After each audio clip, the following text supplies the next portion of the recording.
two souls meet on the way up and on the way down. One soul is leaving this world and it's going up to the world above, and another soul is coming down from the world above to the world below. They meet somewhere in the middle. Hey, how are you? Where are you coming from? Oh, I'm coming down from this world. Ooh, I'm going down there right now. How is it down there? Asks the soul that's going down. The soul is coming back saying, it's a very special place and you can achieve a lot. The soul that's going down says, what do you mean? Or what can you achieve? What can you do? So the soul that's going up is saying, for $1 you can do a mitzvah. Really? For $1 you can do a mitzvah? Like what? Well, you can give charity. Charity? A mitzvah of charity you can do for $1? That's amazing. He says, it is amazing. There's only one problem. What's the problem? Well, till you get that $1, your soul goes out. So, this joke sounds much better in Hebrew, by the way. But that's pretty sad. But nevertheless, we can do a lot of good things in this world, but till you get to do something, you squeeze your soul out of your body till something happens. Now, very interestingly, a minute before we started, we just had a small chit-chat, and that's exactly what we wanted to talk about today. First of all, we are in Parashat Beshalach, and now we're finally leaving Mitzrayim. We see the miraculous production, how Kadosh Baruch Hu strikes Mitzrayim, then we miraculously leave Mitzrayim, and then we get to the point that the sea opens. What a vision. Just imagine the vision of seeing the sea opening, going through the sea. And then we meet another miraculous act that happens, that follows us or escorts us for 40 years in the desert. And this is, of course, the giving of the man. And everything that says in the Torah is something for us to learn from it. After all, why is it saying that in the Torah? I wouldn't say it in the Torah if I wouldn't have anything to learn from it. And most people, I say most people because some people don't have this problem, but most people, all their life is about running after the next dollar that I need to make. I need to pay my rent, I need to pay my bills, I need to eat. I need the basic essentials. I'm not talking right now pleasures. Then of course I want to run after my own pleasures. One person, his pleasure is a beautiful car, and another one is a beautiful vacation on a boat. But nevertheless, we find it that throughout our life we're constantly running after this dollar that I need to make. $1, a shekel, a pound, doesn't matter where you're from. Which really, what does it mean? The biblical way of saying $1 or a pound will be called lechem, bread. Now we're very spoiled. We open the faucet and we get water. That's what we talked about moments ago. You think they had that 200 years ago? Opening a faucet and having water? They had to go outside. If it was in the winter, break the ice into the well, get some water. We're just spoiled. We have everything we want. We go into a supermarket. What an abundance of variety. We have electricity running in the walls whenever we want. We are so spoiled, we don't even realize how spoiled we are. Everything that we want is in the, what we call heseg yad, in the reach of my hand. But nevertheless, the basic essential is food. Take now any chas v'shalom, any type of natural disaster, what is one of the most important things to survive is food, of course. You can go a few weeks or a few months without a house, you can go a few months without a job, or many other things, but you can't survive without food. And in the biblical term to it, we call it bread. Bread is the physical food that we have to take all the time. Now, in this week's parasha, of course, there's miracles over miracles. The first one is leaving Egypt. The second one is the splitting of the sea. And then after that, comes the parasha of the man, of the giving of the man from the heavens. That's an unbelievable miracle. Can you imagine seeing bread coming down from the sky every morning? Sometimes it's, you open the fridge, there's no milk. Oh my God, what am I going to do? How am I going to have my coffee now? There's no milk. Honey, get milk. I'm not even close to the supermarket. I'm 10 minutes away to get my milk for my coffee. And we're lazy to go 300 feet to the supermarket to buy a box of milk. Just imagine them sitting in the desert and just the food is coming down. Can you imagine the miraculous sights? I don't think people really can imagine or relate with what they saw. And what's more amazing here is not only the fact that the food came down from the sky. There's another miracle here that most people don't even notice. They didn't have to work. Can you imagine that miraculous state that they don't have to work? No unemployment, no job to wake up in the morning. How many people can say that I never worked in my life? Most people worked. Even the people who are born with a silver spoon in their mouth, they still have to do something. I think maybe a fraction of people of the population of this planet can say I don't have a job. Even if it's a person that doesn't have a job in an office, they still have to go to the field, they have to do something. They didn't have to do anything. Literally nothing. Just sit and learn Torah all day long. That is a miracle. Forget about that the food is coming from the sky. There's no work. I don't have to wake up for a job. Now, the way the miracle worked is that in the first month of them leaving Egypt, they didn't have man. They had matzot.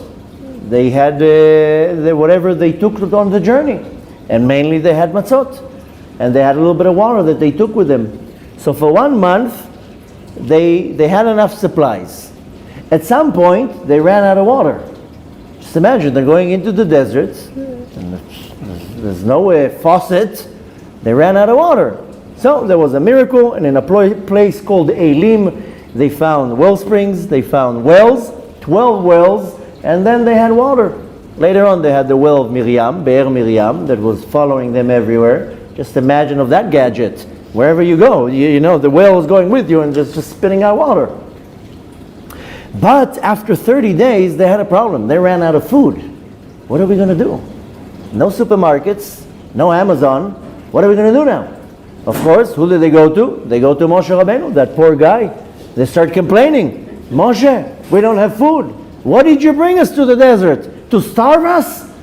Don't you remember how good it was in Mitzrayim? We had restaurants and variety of food.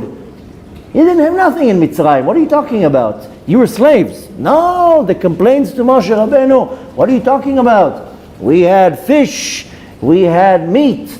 We were so spoiled. Kosher restaurants throughout the strip here. Suddenly they're in the desert and there's nothing to eat.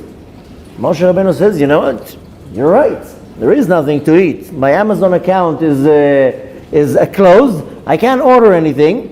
So he calls Hashem. What am I going to do? Hashem says, no problem. I will do a miracle and I will send you bread from the heavens. Man.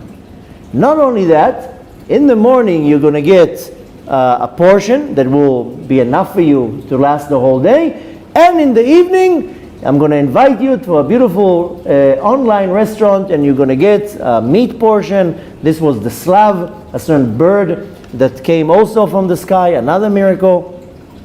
And on the 16th day of the month of Iyar, Tetzayin Be'Iyar, which is exactly a month after they left Mitzrayim, what do you know? The sky is like a bakery.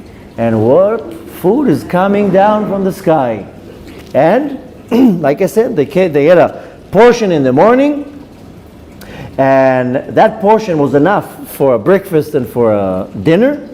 And, there's a tractate in the Gemara, in Yoma, that's going into many, many details, what exactly it was, how it looked, how it came down. And it came down like kind of in a shape of a dough, like a bowl of a dough. And for the ones who are interested, it was about 1.5 kilos, 1.6 kilo. It's what's called asirit ha'efa. That's how we calculate maaser. But nevertheless, the measurement is called asirit. Asirit is a tenth, and efa is the measurement. So it's about 1.5, 1.6 kilos. But nevertheless, came down a portion in the morning, which lasted them for the whole day. And in the evening, they got invited to a restaurant, and the slav came down, a portion of meat. And that was going on for the whole 40 years in the desert. Now, the Talmud says a few interesting details. This can be found in a tractate called Yoma. And it says, first of all, that each person tasted the man however they wanted to. You want it to taste like sushi, it tastes like sushi. You wanted it to taste like a steak, it would be a steak. Whatever you want. All you need to do is focus on the taste, and that's what it tasted like. What comes an interesting question, we're not going to answer it today, but that's the question that came up to my mind when I learned about it. How did they know how food tastes? They were born in Mitzrayim. They didn't have sushi bars there or steaks. They were eating nothing. How could they even imagine how strawberries taste like or cheesecakes? But nevertheless, that's just my curiosity. But the Talmud states that whatever they wanted the man to taste like, that's how it tasted. Now, it also says in the Talmud that with the man, it didn't just come there like a ball from the sky. It came wrapped, nice. You know, sometimes when you order things online, it just comes in a box wrapped around with bubble wrap. But if you order from an upscale store, it will come with a nice box, beautiful ribbon, a nice package. The Talmud says that the man came down wrapped around with jewelry and glitter and bows. It was wrapped nice. It's almost kind of like, I don't know if you had that experience, if you fly and you're sitting in economy class and you get the kosher meal, you get it in a bag. Disgusting. You know, you have to be a mastermind to open that bag. It's like, you know, it doesn't even open. It's so sealed. To come up with all sorts of... Now, you don't have knives. The knives are plastic. There, the knives are inside. You have to be MacGyver to get the food out of the bag. So nevertheless, well, some people don't even know what I'm talking about with MacGyver, but nevertheless, that's for the old-timers. But the point is that you're sitting in economy class, takes you 15 minutes just to open the bag. But if you sit in first class, you think you're getting it on a plastic tray in a plastic bag? Comes with beautiful plates, silver cutlery, real silver. And it's come nice, packaged nice. Same food, but just it's packaged different. The man was packaged real nice. It wasn't just in a doggy bag, in the bags you take home with the leftovers. The Talmud says it came down with a nice wrapping and jewelry and so forth. Not only that, it says that the man came exactly to the place depending on the person's status. You can get regular shipping, comes 7 days to 14 days, and then it goes to the post office and you have to go and pick it up with that note and stand in the post office for 2 hours. And you can pay for express mail till the door, and it comes till the door. The Talmud says that the man, for the tzaddikim, it came straight into their hands. For the beinonim, the ones who are half mitzvot, half avarot, it came somewhere outside. They had to go out of their tent, into their courtyard. But the reshaim, the wicked ones, they had to go out to the fields to look for it. So depending on your status, that's how the man came to you. Now, with the man, Hashem added to us 2 mitzvot. That's what we were busy in the desert. The first one is that we have to go and gather it every day, but the mitzvah was only 1 portion a day. Don't be, I don't know, I want to say they're not appropriate words, so I think we'll say gluttony. But don't be a chazer and take 2. Take 1. 1 is enough. Don't have to, don't worry. And you know why the mitzvah was that you have to take only 1? Because human nature is, if it's free, then give me 2. And maybe take 1 for the road. But you're not going to eat it. Then give me another one, just in case. So Hashem says, no, you only can collect 1 portion. That's the first mitzvah. The second mitzvah was that on Friday you take 2 portions. So during the week you take 1 portion, and on Friday you take 2 portions. And the Talmud goes into many, many details about the man, how it looked, how it tastes, and so forth. And of course comes an argument in the Talmud, which bracha they said about it. Hamotzi lechem min haaretz, hamotzi lechem min hashamayim. What was the brachot? There are many different versions of which bracha they had to say. And of course, there's different opinions. Some say it was hamotzi lechem min hashamayim. We say hamotzi lechem min haaretz, taking bread out of the land, because we have to work the land. One opinion says the bread came from the heavens, so they say hamotzi lechem min hashamayim. But nevertheless, the idea behind the whole man, that it was a miracle. It was a miraculous act, a miraculous sight, and just imagine 40 years the man is coming to them every day. Now, without even noticing, we do 6 acts to commemorate the miracle of the man. There are many miracles that we completely ignore. The Torah is full of miracles and we don't do anything about them. Some of the miracles we made a holiday out of them, Purim and Chanukah. Some of the miracles we do commemorate once in a blue moon. But this specific miracle we commemorate 6 times. And another amazing thing in this specific topic is that the food was a very spiritual food, a godly food. There was one thing that a lot of people don't realize that, and that's another miracle in the miracle, that there wasn't any dirt coming out of this food. You know, when we eat now, a portion of it goes out. So we got to get rid of it. With the man, they didn't have to go to the bathroom. Just imagine 40 years, no bathroom. Just goes in and stays in. Just imagine the miracle. How many hours we have to spend in this closed room, and what comes around this topic. But nevertheless, just imagine 40 years, no gastro problems, no. I'm not going to get into too many details here, but miraculous type of godly food. It just goes in, gives you your nourishment, and that's it. Don't need to hear about anything else. Anyways, like I mentioned, there are 6 times that we commemorate this miracle, and we're going to go through them just so that we can recognize, and then we'll try to figure out why we commemorate and what do we got to learn from this man. But nevertheless, this is brought down in Shulchan Aruch, that some people don't really follow that. It's actually interesting because in Shulchan Aruch it says it as a halacha to read Parashat Haman every day, the portion of the man every day. And up until today, people read it as a remedy for parnasah, for making money, and for miracles. At some point, it became, a custom or whatever. The people don't really read it. Actually, interesting is that Arizal didn't read it, and didn't give in any source to read it. But Dafka in Shulchan Aruch, it says, this is written in Shulchan Aruch, that one should say Parashat Haman every day. And it's not long. What are you talking about here? Half a chapter in the Torah. And I know today I also got the emails, I also got the text messages, everybody to read it. But nevertheless, it's very good. I highly recommend, especially that it's not long. Read it every day. It's a very powerful, I don't like using the word remedy, but it's a very powerful remedy for parnasah. Now, when is the next time that we commemorate the miracle of the man? When we eat 3 meals on Shabbat.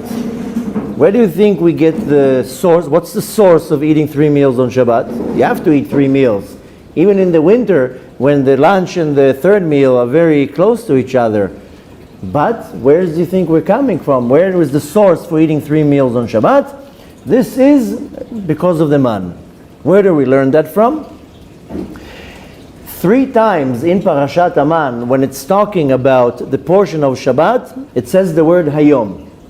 And our sages, when they were looking in the verses, and they found the word Hayom, Hayom, Hayom, today, today, today, repeating itself. It's not attached to each other, but it's in the verses. Specifically, when it's talking about the time when on Shabbat you take 2 portions, then our sages have learned that the 3 times saying the word Hayom, which means today, this we learn from that when we eat 3 meals on Shabbat. So when we eat 3 meals on Shabbat, 1 on Friday night, 1 on Saturday afternoon, and 1 on Saturday before the sun goes down, Sudah Shlishit, this is to commemorate the man. The verses are, if you are familiar with the chapter, then first of all it's talking about the man, that one should go to the fields and pick it up and only take one portion, whatever extra portion they would take would rot and so forth. But then when it's talking about Shabbat, it says, Vayomer Moshe, Ichlu Hayom. On Shabbat, when Hashem says take 2 portions, then it says in the verse, and Moshe have said, today you will eat. The next verse it says, Ki Shabbat Hayom Lashem. Why do you take 2 portions? Because today is a Shabbat to Hashem. Hayom, Shabbat Hayom Lashem. And the third one, Hayom Lom Timtu Basadeh. It says, don't go out on the field on Shabbat, because today you won't find anything in the field. So you have 3 times the word Hayom today in the parasha, and therefore our sages have learned from that this is referring to eating 3 meals a day on Shabbat. And this is the next time that we commemorate and we do a remembrance for the miracle of the man. So just remember, next time on Shabbat, when you have 3 meals, every time you have a meal, have a little bit of a memory. Oh, I'm commemorating the miracle. It's a mitzvah from the Torah. There was a miracle to our forefathers in Mitzrayim, and now I'm eating, and by me eating, I'm commemorating the miracle. The third time that we commemorate the miracle is that according to Halacha, I will not be fulfilling the mitzvah of eating 3 meals a day on Shabbat until I ate bread. You can't just eat fish or steak or fruit. You have to wash your hands and make a meal. You have to eat bread. So some people say, I don't want to eat bread, I just want to eat the Shabbat meal. Okay, so you just satisfy your hunger, but you didn't do a mitzvah of eating a Seudah. So in order to fulfill the mitzvah of eating 3 meals on Shabbat, you must eat bread. And if you have problems with gluten, then eat some other type of bread and eat sourdough. But nevertheless, you have to eat bread. And of course comes a different argument. Some people in Seudah Shlishit, they don't wash. We're not going to get into the halacha issue here. But nevertheless, because some people, what they do, they don't wash for bread on Seudah Shlishit. They just eat maybe fish or fruit. And again, I'm not going to get into the Kabbalistic idea behind it or the halacha behind it. But the halacha is that one needs to wash for bread for 3 meals a day. And you are not fulfilling the mitzvah without washing for bread 3 times on Shabbat. The 4th time that we commemorate the miracle is that during the week we eat bread, but when I wash my hands for bread, I don't have to have a whole bread. I can take a little piece. More than that, I don't need 2 breads. On Shabbat, in order to do hamotzi, I have to have 2 breads, 2 whole loaves. I can't take 2 sliced pieces of sliced bread and do hamotzi on that. I can't do that. I have to have 2 whole loaves, hold them together, and then I wash for bread. Then I can, what's called likvoa suda, I can make it a meal. So this is the 4th time, is that dafka on Shabbat, I have to have 2 whole breads. So I have to have 2 whole breads on Friday night, 2 whole breads on Saturday day, and 2 whole breads on Seudah Shlishit. During the week, you can take even a piece of bread. It can be a roll, can be whatever it is, can be a sliced piece. That's it. All you need to say is Hamotzi lechem min haaretz, and you're done. So on Shabbat, you have to remember that you have to do 2 pieces of bread. And again, why am I telling you all this? So next time when you do that, you have to remember that. Now, if you are not the one who are actually breaking the bread, it's your husband or the head of the meal, then you have to have in mind, this person now is including me in the act, and he's doing it for me. And you have to have it in mind. I'm sure you've heard once or twice when you came to our Shabbat meals that I announce, if you want to be included in my Kiddush, listen to what I'm saying. And you have to have the intention that I'm doing Kiddush for you. If you just, talking and you don't hear the person, it's like as if you didn't do it. And the person who does that, does the Kiddush for the public, cuts the bread for the public, has to have in mind, I'm now including all these people around me in my blessing. But nevertheless, when comes Shabbat and you want to eat bread, when you hold 2 loaves, just remember that uses to commemorate the miracle of the man. And I'll explain very soon what is the point of commemorating. In short, it means that you're thanking Hashem. But later on, we're going to get to the point, what's the whole point of commemorating something that happened 3,500 years ago? when I don't commemorate thousands of other miracles. But that we'll get to it in a second. I just want to go through the 6 places that we do. The 5th time that we remember the mitzvah of the man is that on Shabbat we have to cover the bread with a cloth, with some type of a fabric. Some call it a mapa, a tablecloth, but nevertheless now in our days you have, with the abundance that we have, you have beautiful cloths to cover the bread. But I have to cover the bread. During the week I don't have to do that. During the week the bread can be on the table and there's no problem. On Shabbat I have to cover the bread. Now if you looking at the halacha part in it, why do we do that? Because we first say a blessing on the wine, so we don't want to shame the bread, so we have to cover the bread. This is called bushata shel pat. This is what the halacha says. The shame of the bread. Because usually the bread, it's the number one in the ladder of importance of food. But on Shabbat, suddenly the bread goes one level down and the wine gets number one. That's embarrassing and it's a shame for the bread. So we cover the bread, that way the bread, so to say, doesn't see, or it's covered and it's respectful for the bread. We do kiddush and then we eat the bread. So this is what the halacha says. But nevertheless, the teachings of Kabbalah explains that the reason why we cover the bread and why we put the bread on some type of a board, if you don't have a board, you still have to put something there. You're not allowed to put the bread on the table. Some people don't have a breadboard. So they just put the bread on the table and they cover it with a 20-cent handkerchief. So this is a very special mitzvah. You want to cover it with a beautiful cloth. But you must have something underneath. And if you don't have a breadboard, then put anything. Put a tray or put another cloth. Why? Because according to the teachings of Kabbalah, the man came down covered with dew. And there was dew, what's called tal hashamayim, the heavens dew. There was a dew on the bottom and dew on the top, and it covered the bread from both sides.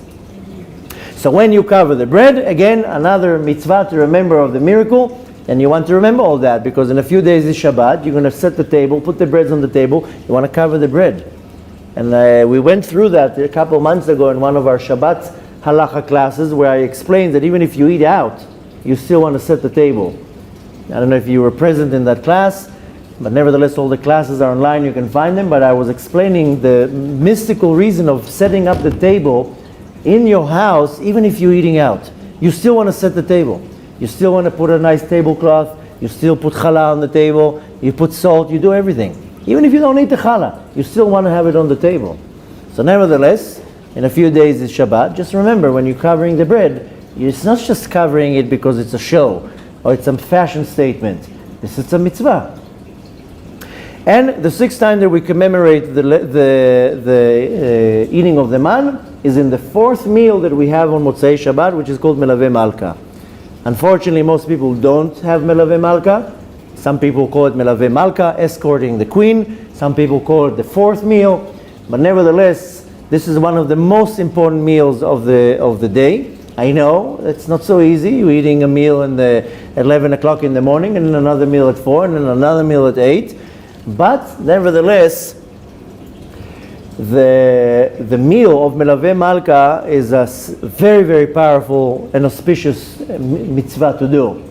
One of the most powerful things is for the sake of health. Anybody who has issues with health, they need to eat a Melaveh Malka and to wash for bread and to make a beautiful meal out of it. I know a lot of people, they just order pizza, which is fine too.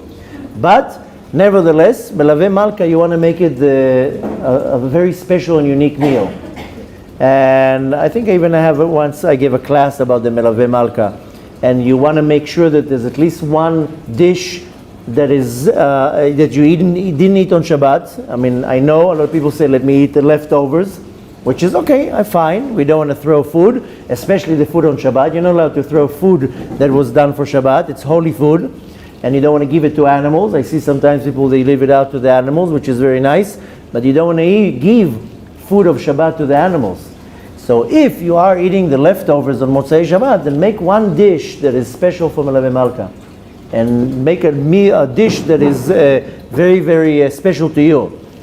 and you want to make it a beautiful meal, putting a beautiful tablecloth on the table and setting up the table. And a lot of people have the customs, they sing songs and they do a very nice event out of it. And it has a lot of remedies and powers behind it. This is the meal, what's called the Seudat Malka Mashiach, the Seudah, the meal of King Mashiach, corresponding to David HaMelech, and a very powerful time, especially when somebody needs refuah, when they need health.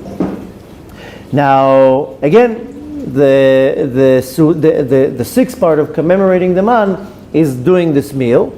And the reason for that, everything has a reason. The reason for that is, if you remember in the beginning, I told you that when the man came down, it came in two portions. One portion for the morning and one portion for the night. Erev v'boker. So if they got two portions on Friday, it means they had, the first portion was for Friday morning and Friday night, and the next portion was for Saturday morning and Saturday night. So the portion of Saturday night of the man, that's when we eat Sudat Melave Malka, the fourth meal after Shabbat leaves. So I do believe that I did give a long class once about Melave Malka, and if not, maybe I should, because it's a very, very special mitzvah that one wants to do. But nevertheless, these are the 6 times that we commemorate this unbelievable miracle of the man. And most people do those acts, and they don't even know they're commemorating the man here. Most people cover their bread on Shabbat. Most people eat 3 times a day a meal on Shabbat and say, wash for bread. Now you know that you're doing that to commemorate the miracle of the man. Now comes a question. Why do I need so many times to commemorate this miracle?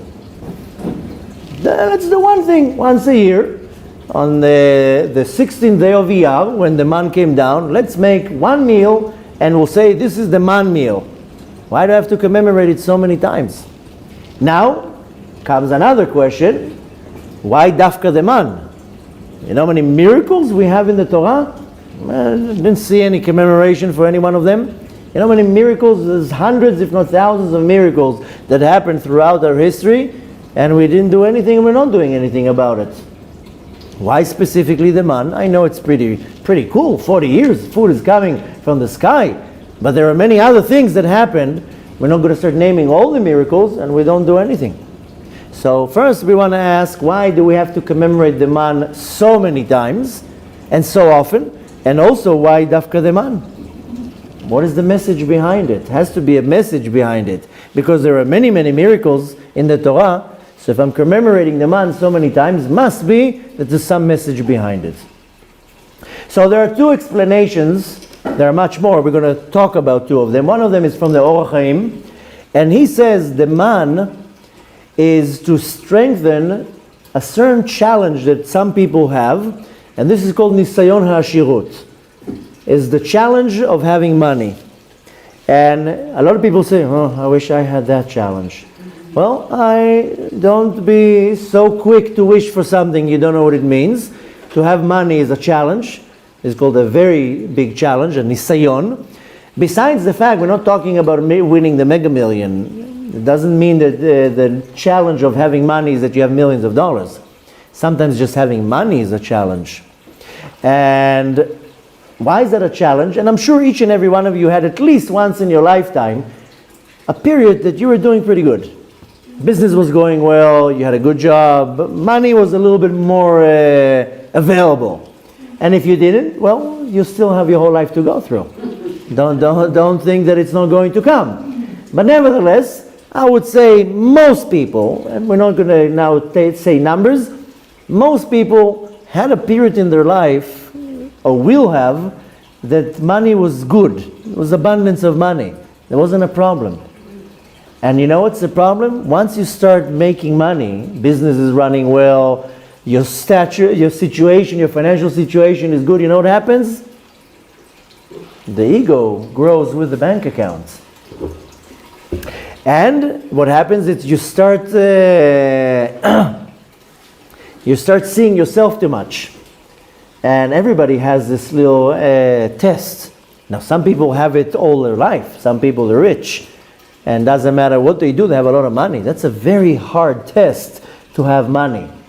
Not if you're going to give them money to charity or not, or how are you going to hold yourself? Are you going to become a potz, or are you going to stay a humble person? And you don't have to have millions for that. Sometimes you just have to get a nice raise in your salary, or money is more available, or you got some bonus or a small inheritance. Usually when somebody makes a little bit more money, then the back straightens up a little bit and the ego picks you up a little bit, and suddenly I'm wearing a $500 jacket. Once I used to go through the junks. Now I'm wearing something nice. But nevertheless, I start holding myself in a very arrogant way. Now, sometimes it's even worse. Sometimes you just get an inheritance, so you're born rich, and you don't even have to do anything. And I know many people that are born into money, and the way they hold themselves is disgusting, arrogant, and showing off and looking down at people. So money is a very big test, and the Orach Chaim says the whole thing with the man is to strengthen a person when it comes to be tested with money. Okay, this is what the Orach Chaim says. Where does it bring it from? Because it says in the Torah, "Leman anasenu im yilech betorati o lo." The reason I'm giving the man, that's what God says, to test him if he would go in the path of the Torah or not. And we see that in actual. And sometimes people get money. Now Hashem says, okay, now let's see if you're going to show up to the minyan when you have a nice Mercedes. When you didn't have money and there was problems, you came every day, praying, Hashem, I need money. Now I have you money. Now let's see what you're going to do. So, the fact that the man came down from the sky, wrapped and nice, this is representing good life. When things are good, now there's nothing wrong with being good. I mean, we wish for everybody to have money. Everybody should be comfortable. Nobody should suffer. Nobody should live in poverty. But it comes with a test. How are you going to behave when you get that abundance? And to strengthen this thought, there's a story that one time there was a tzaddik, and he went and visited a certain town, and he was invited to a certain individual because he asked, where can I eat? Where can I find somewhere to eat here?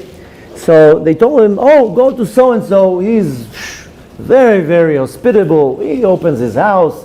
He takes everybody in. And sure enough, he goes to this person's house. What a greeting. Shalom. Come, sit down. What do you want to eat? What do you want to drink? The person greeted him like an ambassador, 5-star, without even knowing who he is. And the tzaddik was so impressed with the achnasat orchim, with the acceptance of the guests, that he says, I'm going to give you a blessing that you're going to be rich. Because your achnasat orchim, how you accept people, is so gracious and so amazing. And you give from your portion to the guests instead of you eating it. I'm going to give you a blessing that you're going to be rich. So that way you can do unbelievable achnasat orchim. Okay, a year passes, and sure enough, the blessing worked. The person became very wealthy, and happens to be that the tzaddik came again to the town. And where does he go to? He goes to the person. This time it was a little bit different. There was a bouncer at the door. Are you invited? Are you on the list? Sit over here, sit over there. The guests were greeted in one room. The host is upstairs. He doesn't come out to talk to everybody. He's all busy now with his cigar and the VIP lounge. And tzaddik goes up to him and tells him, what's going on here? I gave you a blessing to be rich so you can continue this beautiful achnasat orchim. Now you're running the show like a country club. What's going on here? So the person tells him, you know what? I don't know. I don't know how to explain it to you. So the tzaddik takes him and he tells him, I want you to see something. He takes him to the window and he makes him look through the window and he says, what do you see out there? So he says, well, I see many people walking in the street. Oh, good. And he takes him into the room and he puts him in front of a mirror. He tells him, what do you see now? He says, well, I see myself. Ah, very good. Now what is the difference between the glass that is on the window and the glass that is on the wall? Both of them are pieces of glass.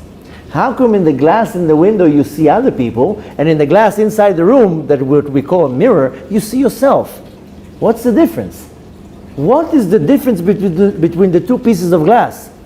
And the person says, I don't know. The tzaddik tells him, I'll tell you what's the difference. That the mirror has a thin layer of silver. and then you see yourself. All it takes is a little bit of silver, and you don't see other people. You only see yourself. And that's the problem with when a person comes a little bit comfortable, and there's a little bit of money, they stop seeing other people. They see their own. They see themselves. So having a little bit of money in your pocket, there's nothing wrong with that. But it comes also with a test. And many people, and some of you are nodding, and I'm sure that many others, I don't have to know all every person in the world. Most people, they have periods in their life that they barely pay the bills, and sometimes they have periods in their life when things are good. Hashem is testing us. And some people, their test is all their life, but nevertheless, the man is the power to give you when it comes to the test of money. And this is not such an easy test. This is one opinion about the idea, what's so powerful about the man, is when I'm going to be tested with wealth and money, that I'm not going to be falling into chas v'shalom, this place of arrogance and looking down at people and so forth. On the other hand, there's a completely opposite opinion to the Orach Chaim, and this is brought down by the Ramban. Not Rambam, not the Maimonides, rather the Ramban. And he says the complete opposite. He says the man is to strengthen you when you have the test of poverty.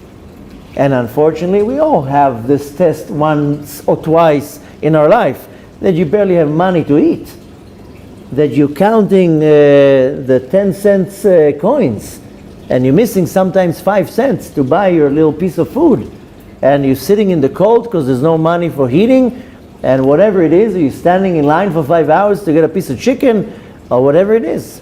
But we all go through some type of a test of poverty. Sometimes it's worse, sometimes it's long, sometimes it's short, but we all have a fair share. And you know what, even if it didn't happen to you in this life, by the way, because some people might say, no, I didn't have that test, not the money, not the poverty. The Arizal says that we all know that we come here in many gilgulim, one life and another life and another life. One person can be rich in this lifetime, but in the previous life he was poor. The Arizal says that life were like going on a Ferris wheel. When one time that you are up, then somebody else will be down. But the wheel turns, and one time that person will be up, and you will be down. So even if it doesn't happen to you in this life, for sure there's no doubt that one time, in one of your gilgulim, one of your lives, you were wealthy. And one of the gilgulim, you were poor, a beggar, and so forth. But nevertheless, even in this life, like I mentioned, sometimes business is good and you have money, sometimes not, sometimes you're poor. The Ramban says the man is to give you strength when you're battling poverty and you don't have money. And you know what a hard test it is to be poor?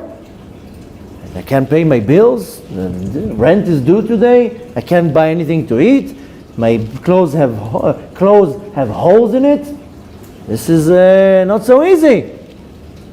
Now, the Talmud says that the man was specifically for the poverty.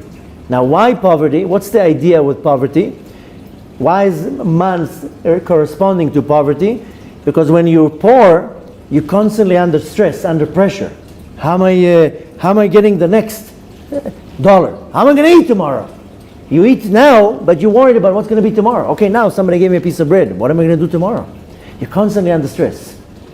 And that's kind of resembling what they had with the man. It came today. I don't know if it's going to come tomorrow. Who says tomorrow the man is going to come? So there's kind of stress of, okay, today I'm okay, but what's waiting for me tomorrow? Now, when you're looking at the man, and not only that, looking at our own life, that every day you need the miracle. You know that when they had the man, every day they needed the miracle. Whether they trusted Hashem that it will come or not, that's a whole different thing. But every day that miracle needed to come again. Every morning the man had to come down. And when you are lacking something, you are under stress. If you have a lot of money now in your bank, then you're not worried what you're going to eat tomorrow. You're not worried what you're going to eat the next month. But, you know, I have a relative that had a very good job. Unfortunately, here in Israel, the good jobs are in the high-tech industry, but you can get fired like that, and then you're a nobody. Take your degrees and sit in the unemployment office, and you're not going to find a job, especially if you go over the age of 40. We don't need you anymore. So I have a relative that got fired. And for 1 month, another month, resumes to half the world, couldn't find a job. And this is an engineer, a computer engineer, has a lot of background, a lot of knowledge, couldn't find a job. Very good resume. Now, when you are lacking something, there's pressure, stress all the time. I don't know, how am I going to get through it? Now, when we're looking at the man, it had two qualities. First of all, like I said, you requested a miracle every day. Because, like I said now, when there's a lack of something, there's a deficiency, you're under stress. The second quality that the man had is that everyone tasted the man in a different taste. One tasted it like sushi, another one tasted it like pizza, another one tasted it like pasta. It had an undefined taste. But the Talmud says something very interesting, that we don't even notice that, but the eye has a very strong and powerful, it's affecting the taste. If you now go to a restaurant and close your eyes and just eat, it's not going to be the same. You go to a fancy restaurant, how they give you the food makes a huge difference. They don't just throw it on the plate. It's all designed nice. And when you go to a bakery or something in that type, you see everything. It's all organized, nice, and you see how it's fake. When you see that, when you're taking kids to a nice bakery, the one that has the glaze on it, or the sparkly, the candy on it, it doesn't even taste good. It's the actual pastry that tastes good. Why are you taking the one that has the color on the top? But you see that in food, that if the food is presented nice, then it tastes much better.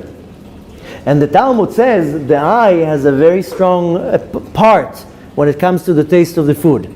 If you would have the food plain, or you wouldn't see the food, it will affect the taste of the food. And when it looks all nice and presented nice colors and so forth, then it will make it even taste better. And you put it to the test, you'll see. And the Talmud says when the eye is not a partner to eating, then what it will do, you're not going to be satisfied. Sometimes you just need to look at the food and eat a little bit, and you will be satisfied, because the eye, which is translated later psychologically to your brain, then you're satisfied with what you ate. But if you take a portion, like they give you when I was in the army, there wasn't much of an option. You get this disgusting thing in the morning, I don't even know how it's called. It's every morning the same thing, like porridge or something, but it didn't have any taste, didn't have any flavor, didn't have anything. And every day you just have to put it down, because there's nothing else there. And you're not satisfied when you're eating that, because even if you, excuse my language, even if you stuff yourself, it's not that satisfying. But when you go to a nice meal in a beautiful hall or catering, a restaurant, and it's all presented nice, you're already full just by looking at the food.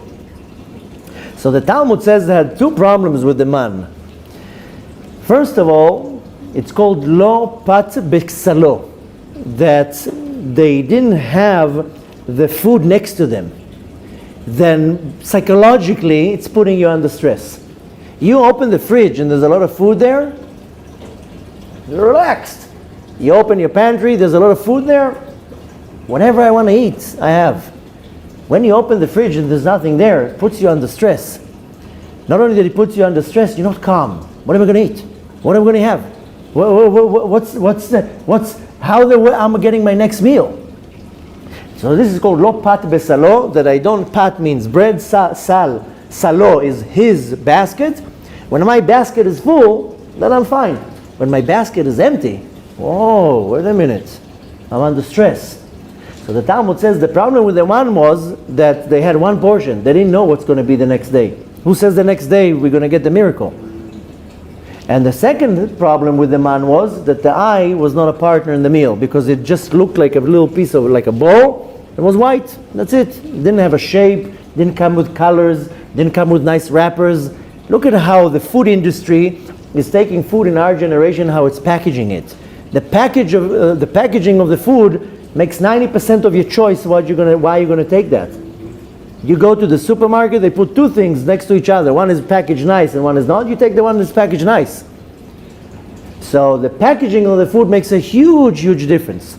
If you look at restaurants, they put in the menu pictures, and they put a nice glass box where you see everything, especially those desserts. The waiter comes and tells you, come and let me show you the desserts.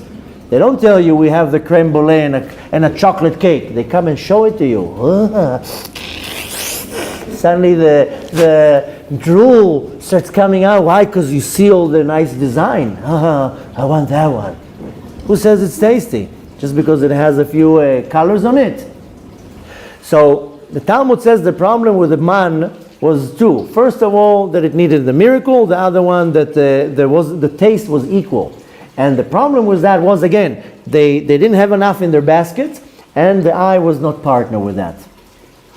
So that's a problem. That's the problem of poverty. So when you take these two options, the Ramban and the Orach Chaim, one of them is saying that the man we commemorate it, or we do a remembrance to it to give me power to when I'm tested with money. This is the Orach Chaim. The Ramban says, no, it's the complete opposite. It's when you test it with poverty. So, each of one of us, you choose which one is you, either the poverty or the money, and you say, if I have money, then I'll stick with the Orach Chaim. It's for giving me power for the challenge of having money. And if Chas v'Shalom you don't, then you take the opinion of the Ramban and you say, okay, this is to give me some type of strength to fight the fact that I have poverty and I'm lacking something. But nevertheless, this is just one way of interpreting or explaining why do I commemorate the man so many times. But there's another approach to look at it. And comes a question, what is better? A challenge of having money or a challenge of not having money? What would you take? Now you have an option. Imagine somebody will come and tell you, I'm giving you an option to choose from. Either you're going to get a challenge of having a lot of money, and in the flick of a button, you're going to have a lot of money, but you're going to have a challenge with that. And the challenge is what you're going to do with the money. Are you going to do it good things and you give it to charity? Are you going to become an arrogant potts? Are you going to be humble? Or, I'll give you another challenge, that you don't have any money. Everything that you have is gone, now you're poor. Which challenge is better? Which challenge would you take? The poverty or the richness? Now, to most people and to most opinions, you know what most people will say? Give me the money. Show me the money. I'll deal with the money. Don't deal with the poverty. This is what most people will say. And for many commentaries, it says the nisayon, the poverty of money, is better. Now, one way of looking at it is that poverty, it says, Oni ma'avir adam al da'ato. The poverty makes a person very, not himself, worried, anxiety, fears, makes you do things that are not necessarily going to be so kosher, maybe steal here, maybe cheat here. So it's kind of, messing with your mind. But there is a verse in the book of Mishlei, in Proverbs, chapter 30, verse 8, where it says, Rosh ve'osher al titen li. Rosh means poverty, osher means money, wealth. Don't give me not poverty and not money. That's what Shlomo, King Solomon says. He says, give me neither, not poverty and not wealth. I don't want neither one of them. But nevertheless, in many places we see that poverty is much harder. It's much harder to have no money, worry, stress, and so forth, and shame, and so forth. Nevertheless, the man comes to give me power for something very, very important. We all have a problem, whether I have money or whether I don't have money. We have a problem with trust, with bitachon, with having faith in Hashem. And whether you have a lot of money or whether you don't have a lot of money, we all struggle with something that is called bitachon. And bitachon, you can say security or trust or faith. There's not really a good word in English for that. But bitachon, when I don't have bitachon, means that the question that is running in my mind is, what's going to happen? What's going to be? Now it can be with money. How am I going to pay my next rent? It can be with health. What's going to happen with me? Am I going to be healthy? Am I going to be sick? What's going to happen? So we all struggle the same thing of bitachon. Very few people, they have very strong faith in Hashem. And they will go blindly through anything. And just imagine what was going on in the desert. They're in the desert. There's no options. There's no options of work. What are they doing there? Can you imagine how much trust they had to have in Hashem? Now you're stuck here in this world. Okay, you got fired from one job. Okay, let me open the newspaper. I mean, I don't know if people actually open newspapers in our days, but nevertheless, a person gets fired, there's options. I'll find here a job, I'll get here a loan, whatever. Can you imagine what they had through in the desert? They didn't even have an option. What are they going to do? So can you imagine how much faith and trust they had to have in Hashem? So the man came to make them have faith in Hashem, to know how to lean on Hashem, to count on Hashem. You know, there's a place in the Talmud, in Tractate Sota, that it says before Mashiach is going to come, there's going to be so much problems. Money, health, governments, hate, jealousies, whatever. And it says, we're going to get to a point that we have nobody to trust or to count on, only but our Father in heaven. The man comes to give me the awareness and the strength to know that I can only trust Hashem. I can't trust anybody. And I need to put all my trust in Hashem.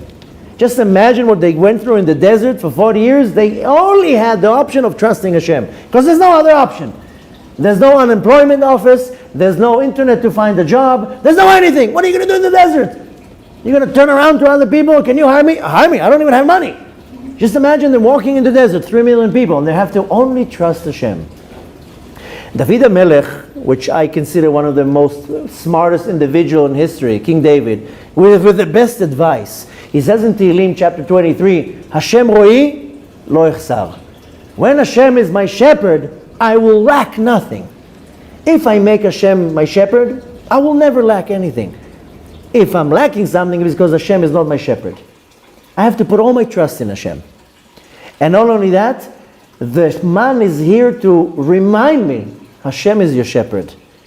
I am commemorating the man so many times, so it will penetrate into my awareness that I can only trust Hashem. And if I don't trust Hashem, and if I don't put my faith in Hashem, then who am I going to trust?